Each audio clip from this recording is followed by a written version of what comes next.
ಚಾಮರಾಜನಗರದ ಸುಳ್ವಾಡಿ ಗ್ರಾಮದಲ್ಲಿ ನಡೆದಿರುವ ವಿಷಪ್ರಸಾದ ಸೇವನೆ ಪ್ರಕರಣದ ಸಾವಿನ ಸಂಖ್ಯೆ ಏರುತ್ತಲೇ ಇದೆ. ಇಂದು ಕೂಡ ಮಹಿಳೆಯೊಬ್ಬರು ಮೃತಪಟ್ಟು ಸಾವಿನ ಸಂಖ್ಯೆ 14ಕ್ಕೆ ಏರಿಕೆಯಾಗಿದೆ. ಮೊನ್ನೆ ತಂದೆ ಸಾವು, ಇಂದು ತಾಯಿಯನ್ನ ಕಳೆದುಕೊಂಡು ಆ ಮಕ್ಕಳು ತಬ್ಬಲಿಗಳಾಗಿದ್ದಾರೆ.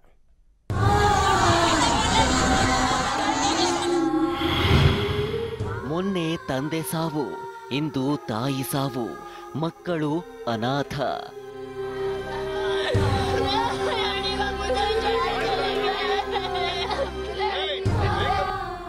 ವಿಷಪ್ರಸಾದ ಸೇವಿಸಿದ ಪ್ರಕರಣದಲ್ಲಿ ಮಾರ್ಟಳ್ಳಿಯ ಕೃಷ್ಣನಾಯ್ಕ ಅವರು ಸಾವನ್ನಪ್ಪಿದ್ರು. ಅಸ್ವಸ್ಥಗೊಂಡು ಆಸ್ಪತ್ರೆಗೆ ದಾಖಲಾಗಿದ್ದ ಪತ್ನಿ ಮೈಲಿಬಾಯಿ ಇವತ್ತು ಚಿಕಿತ್ಸೆ ಫಲಕಾರಿಯಾಗದೆ ಕೊನೆಯುಸಿರೆಳೆದಿದ್ದಾರೆ. ಇದರಿಂದಾಗಿ 3 ಮಕ್ಕಳು ಅನಾಥರಾಗಿದ್ದಾರೆ. ಆಸ್ಪತ್ರೆಗೆ ಭೇಟಿ ನೀಡಿದ್ದ ಸಚಿವರು ಹಾಗೂ ಜಿಲ್ಲಾಧಿಕಾರಿ ಅನಾಥ ಮಕ್ಕಳ ರೋದನೆ ಕಂಡು ಕಣ್ಣೀರಾಕಿದ್ರು.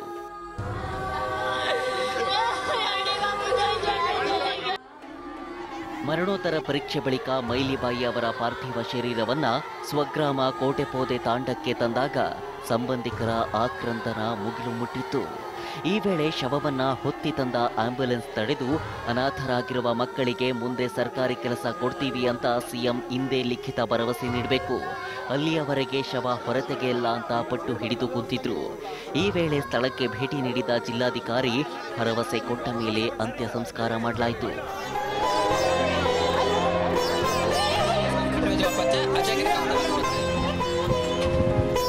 ಈ ಊರಲ್ಲಿ ಹಾಸ್ಪಿಟಲ್ ವ್ಯವಸ್ಥೆನೇ ಇಲ್ಲ, ಇದೆ ಆಂಬ್ಯುಲೆನ್ಸ್ ವ್ಯವಸ್ಥೆ ಇಲ್ಲ. ಒಂದೇ ಒಂದು ಮಿನಿ ಆಂಬ್ಯುಲೆನ್ಸ್ ಇದೆ ಅಷ್ಟೇ. ಡಾಕ್ಟರ್ ಇರ್ತಾರೆ, 2 ನರ್ಸ್ ಇರ್ತಾರೆ ಅಷ್ಟೇ ಇಲ್ಲಿರೋದು. ರೋಡ್ ಚೆನ್ನಾಗಿಲ್ಲ. ಇಲ್ಲಿಂದ 150 ಕಿಲೋಮೀಟರ್ ಮೈಸೂರಿಗೆ ತಗೊಂಡೋಗಿ ನಮ್ಮ ಅಪ್ಪನ ಸೇರಿಸಿ ಹಾಸ್ಪಿಟಲಲ್ಲೇ ಬಿಟ್ಟು.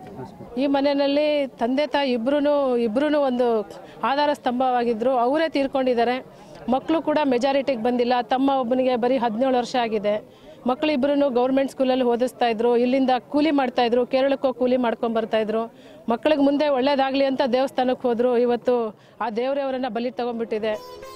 ಇನ್ನು ಹನ್ನೂರು ತಾಲೂಕಿನ ಸುಳ್ವಾಡಿಗೆ ಯಡಿಯೂರಪ್ಪ ಪುತ್ರ ವಿಜಯೇಂದ್ರ ಭೇಟಿ ನೀಡಿ ಮಾರಮ್ಮನ ಬಳಿ ಅಸ್ವಸ್ಥರನ್ನ ಕಾಪಾಡು ತಾಯಿ ಅಂತ ಪ್ರಾರ್ಥಿಸಿದ್ರು. ಬಳಿಕ ಎಂಜಿ ತೊಟ್ಟಿ, ಬಿದರಹಳ್ಳಿ, ಸುಳ್ವಾಡಿ, ಮಾರ್ಟಳ್ಳಿ ಗ್ರಾಮಗಳಿಗೆ ಭೇಟಿ ನೀಡಿ ನೊಂದವರಿಗೆ ಸಾಂತ್ವನ ಹೇಳಿದ್ರು. ಹಾಗೂ ಮೃತ ಕುಟುಂಬಸ್ಥರಿಗೆ ಸರ್ಕಾರ 10 ರಿಂದ 15 ಲಕ್ಷ ಪರಿಹಾರ ನೀಡಬೇಕು ಅಂತ ಆಗ್ರಹಿಸಿದ್ರು. ಪ್ರಾಣವನ್ನು ಕಳೆದುಕೊಂಡಂತ ಕುಟುಂಬಕ್ಕೆ 5 ಲಕ್ಷ ಪರಿಹಾರ ಧನವನ್ನ ಘೋಷಣೆ ಮಾಡಿರ್ತಕ್ಕಂಥದ್ದು.